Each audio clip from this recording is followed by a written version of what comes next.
Hey there, ninjas. I have been in this business for 15 years officially, okay? And I have not once had to deal with a situation like we just recently had come through our childcare business. And let me tell you, it was definitely a learning curve for me.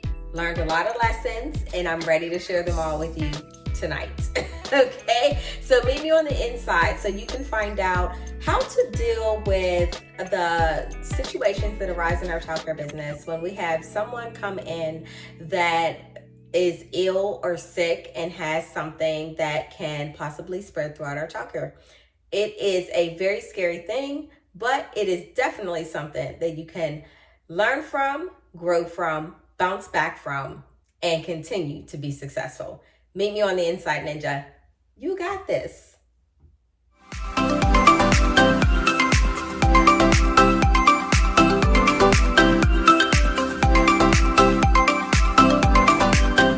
Hey ninjas, welcome back. I am Nikki B, your host and the founder and owner of ChildcareNinjas.com.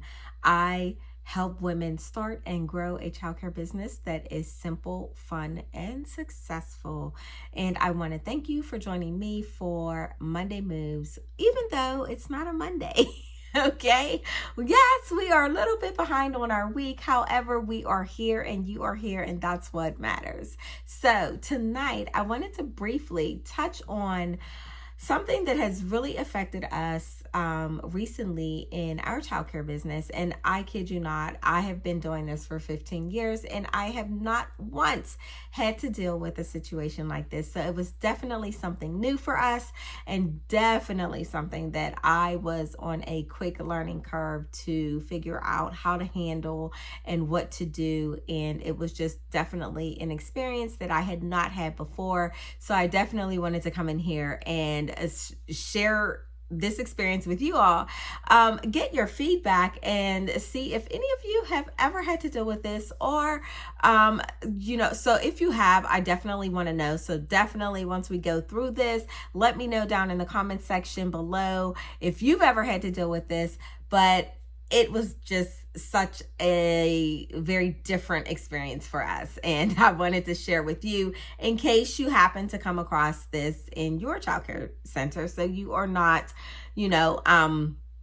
overly fearful and scared and just have kind of a guide to go by in some, help. Okay, because I wish I had some. Okay, so a few weeks ago, we had a new child come into our facility from another childcare center. And what we did not know at the time was that they brought along with them hand, foot, and mouth.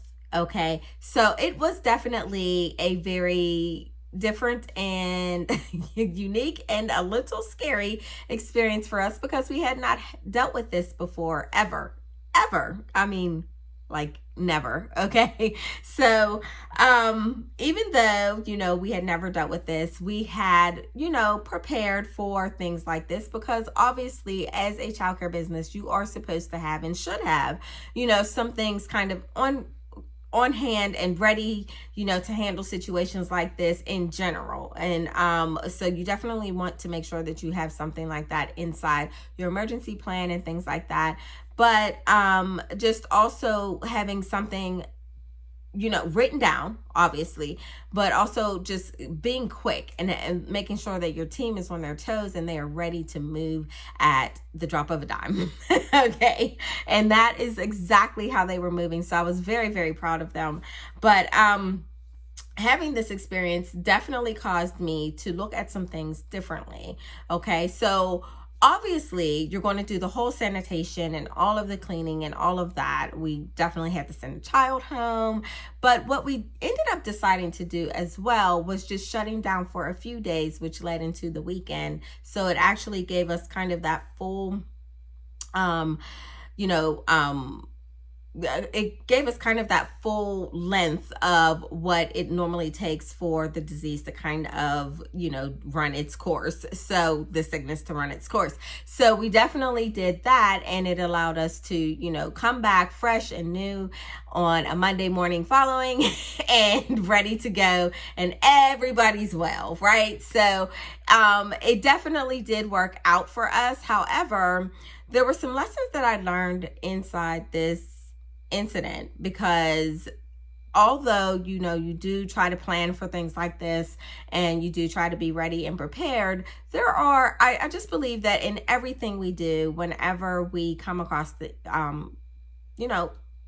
things like this, we definitely should be learning and growing from them, and not just, oh, okay, there it is, and just keep on going and not learn anything. So I definitely wanted to share a couple of the lessons that I learned dealing with hand, foot, and mouth. And there were 3 lessons in particular that I thought were just definitely that just really stood out for me. And so I figured I would share those with you this evening and see what you think, and hopefully help you in your future if you ever have to deal with something like this. And I kid you not, 15 years, never had to deal with it. Okay.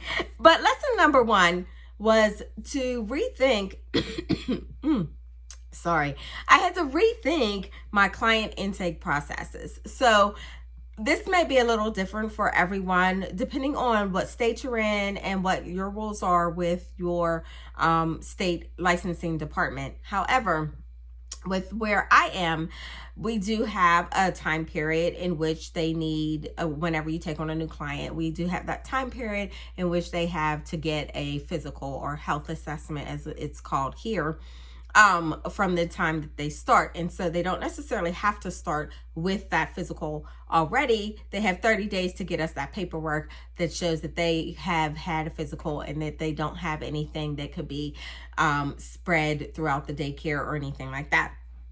Along with, the general stuff. Okay. But, so normally that gives us like 30 days to do that from the date that the child starts. And one thing I decided to take a look at and do moving forward was actually have that physical required at the time of them starting my childcare business. So even though, there is something that allows them to get it, within a few days, I just feel like I wanted to protect my children. I wanted to protect my families that I currently have as much as possible, along with my team members. And that being extremely important to me, I thought, you know what, let's just have it at the time of entry into my childcare. So it is something that they will have to have at the time that they enter. So looking at things like that inside your policy, maybe your intake processes and your intake system, whenever you're bringing on a new client, looking at the things that can kind of help you cut down on the possibility of things like that coming into your childcare, especially when you have a child that is coming from another childcare facility. Because let's be real, we are dealing with massive amounts of kids, and not just our facility, but other facilities. And as children come from one place to another, you never ever know what they could be coming with, and they may not even be showing signs at the time that they're coming to you. So I think that in order for me to feel comfortable with protecting my current families and my current team and all of that,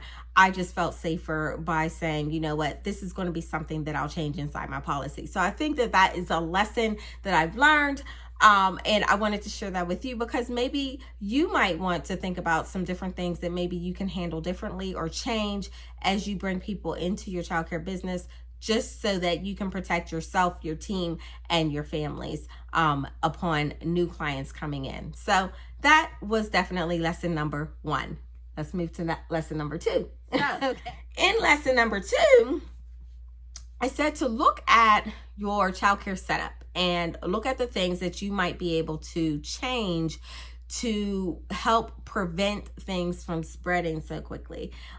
So one thing I looked at I had lockers in my older childcare facility with my older kids, but I had cubbies in the childcare facility that really holds like my younger children, which is where, of course, the hand, foot, and mouth came into, was the younger one. So I definitely looked at that and said, you know what kinds of things can we do differently? What can we do, to kind of help prevent this from spreading should it ever come in again, or anything else for that matter. I mean, we are living in a time of COVID, so as much as possible, you are trying to do preventative measures as much as possible. And so one thing I looked at and said was, okay, well, cubbies are very open, and so I decided, you know what? I think having lockers, is a great idea. For me, it works. For you, it may not. And I always tell you guys, take what you can take and use it. And what you don't need or doesn't work for you, that's cool too. But I'm here to share, and what you do with that information is totally up to you.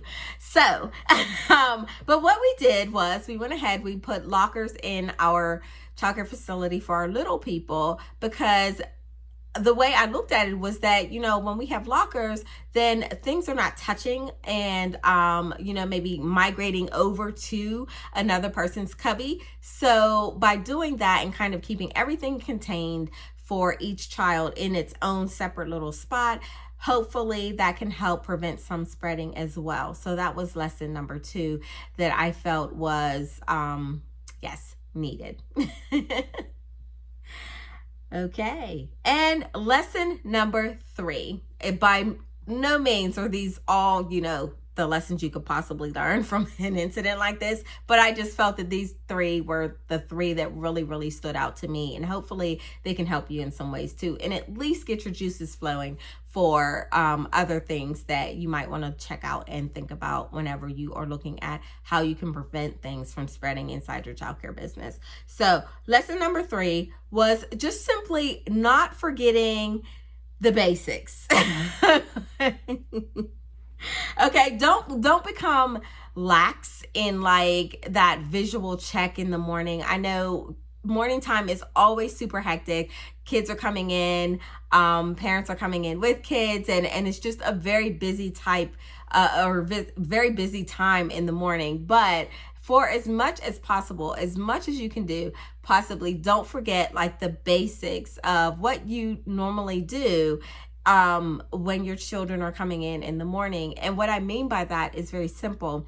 We have been in such a COVID mentality for the last 2 years, okay, that we have been like COVID focused and focused only on COVID. And it's like temperature checks, temperature. And those are the things that like we have really been like focused on. But in the midst of that, have we continued to do like our regular, they look okay, and those visual checks that we used to do in the very beginning, okay, or pre-COVID, shall I say, but making sure that we are looking at each and every child that's coming in our door, even if you're doing, especially with the younger ones, if you're doing like a quick little, hey, high five, and as you're high-fiving them, you're checking for visual signs that they're well, okay?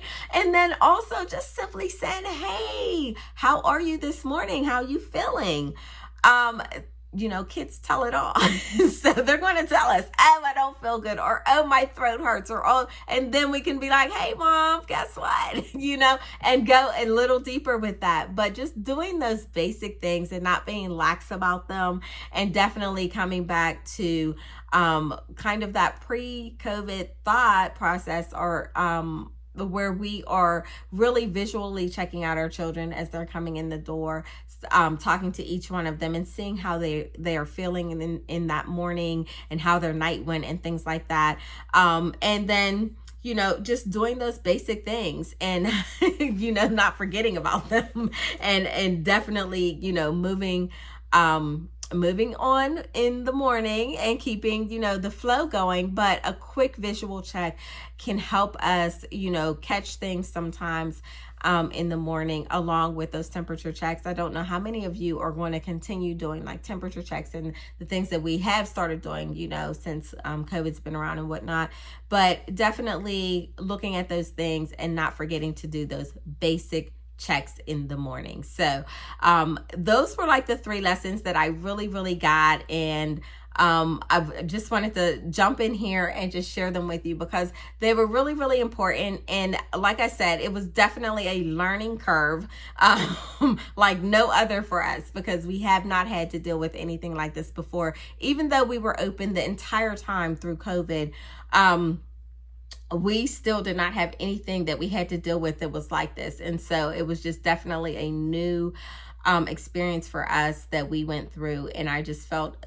the need to share it with you all, and also let you know and understand that, you know, every day it's not all sunshine. You know, we do have those days where we have things going on and things get busy and things go crazy ballistic, but you know, all in all, it's just a wonderful industry. Love doing it, love being here, and I'm sure that you do too because you are here. Okay, so I just wanted to come in and share that with you, and hope that these couple of tips, although there's just a few this week, I do hope that they will help you in your childcare business and help you continue to help you continue to grow, but to not be afraid when things do jump up and happen inside your childcare business that are not necessarily the fun things. Okay, because we still need to deal with them, and we still need to definitely be on point and just quickly handle them. And it really does help to have, you know, things like this in an emergency plan. Who's going to do what? Who's going to make calls, who's going to do all of those things, how you're going to handle it, where you're going to isolate and things like that. And it is a great thing to do, to put all of that in writing and have it before, you know, have it ready, you know, at any given moment. But when things really happen, sometimes that is not the first thought. Grab the emergency plan. So you definitely want to kind of have like even if you're not practicing it all the time, at least go back to it with your team so that your team is ready to jump and move and get things done when things like this do happen inside your childcare business. So those are the 3 lessons that I learned from hand, foot, and mouth over these past couple of weeks, and I just wanted to share them, like I said. So I would love for you to share any changes that you may have made or that you think you might make in order to help prevent sicknesses and illnesses from spreading inside your childcare business, how you handle, you know, things like this. If you've already had a situation that has been something like this, like hand, foot, and mouth, or, you know, something else that has come through your childcare business, I would love to know. I would love to hear how you handled it inside your childcare business. Love for you to share that down below in the comment section so we can all learn from you as well. Okay. But definitely also, if you have not subscribed to the channel, definitely make sure that you do that as well. Join the family. And if you haven't joined already, what are you waiting for? Okay. Join us, be part of the family. And yes, we will see you back here next week. Okay, ninjas, you are amazing. You are awesome. And remember, no matter what, when everything jumps off, you got this. I will see you next week, ninjas. Have an amazing, amazing rest of your week. Bye. Hey ninjas, check out these other videos for more amazing tips, and be sure to visit us at childcareninjas.com.